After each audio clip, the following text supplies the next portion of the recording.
আমাদের আজকের এই সময় দাঁড়িয়ে আমার মনে হচ্ছে কয়েকটি বিষয় বড্ড সাধারণ হয়ে উঠেছে। যেমন ধরুন হিংসা, বিদ্বেষ, ক্ষোভ, শত্রুতা। আর এই সমস্ত কিছুর চাপে আমরা যখন সত্যিই দিশাহারা হয়ে পড়েছি, নাজেহাল হয়ে পড়েছি, তখন আমাদের একমাত্র অবলম্বন যিনি, তিনি ঈশ্বর। আমরা ঈশ্বরের শরণাপন্ন হই। আবার কখনো মনের অজান্তে এটাও মনে হয়, তিনি কি সত্যিই আমাদের ডাকে সাড়া দেবেন, নাকি তার জন্য অনেক আড়ম্বর অনুষ্ঠান, উপাচার পালন করতে হবে।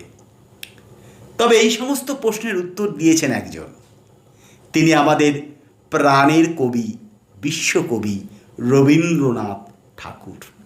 তিনি বলেছেন যে ঈশ্বরকে পাওয়ার জন্য কোনো আড়ম্বর অনুষ্ঠানের প্রয়োজন নেই, কোনো মন্দির মসজিদে যাবার প্রয়োজন নেই। আমরা যদি ঘরে বসেই মন প্রাণ দিয়ে ঈশ্বরকে ডাকি, তবে তিনি নিশ্চিত আমাদের ডাকে সাড়া দেবেন, আমাদের পাশে থাকবেন।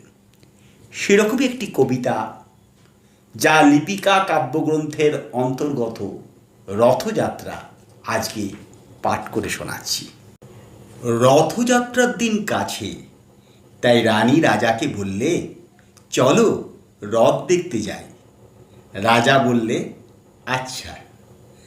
ঘোড়াশাল থেকে ঘোড়া বেরোলো, হাতিশাল থেকে হাতি, ময়ূরপঙ্খী যায় সারে সারে, আর বল্লম হাতে সারে সারে সিপাই শান্তি।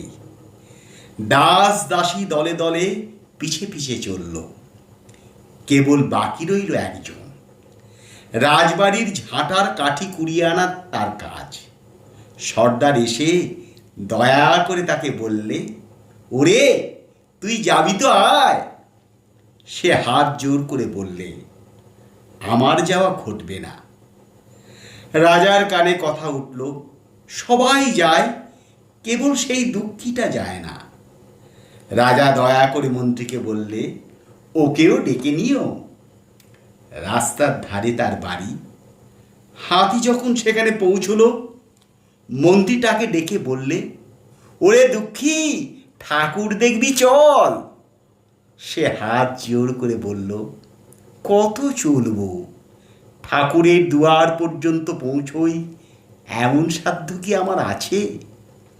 মন্ত্রী বললে, ভয় কিরে তোর, রাজার সঙ্গে চলবি। সে বললে, সর্বনাশ, রাজার পথ কি আমার পথ? মন্ত্রী বললে, তবে তোর উপায়? তোর ভাগ্যে কি রথযাত্রা দেখা ঘটবে না? সে বললে, ঘটবে বই কি, ঠাকুর তো রথে করেই আমার দুয়ারে আসে।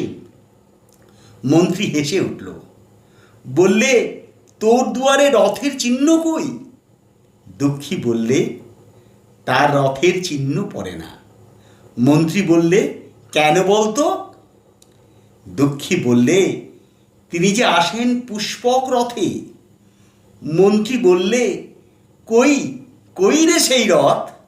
দুঃখী দেখিয়ে দিলে, তার দুয়ারের দুই পাশে দুটি সূর্যমুখী ফুল ফুটে আছে। নমস্কার।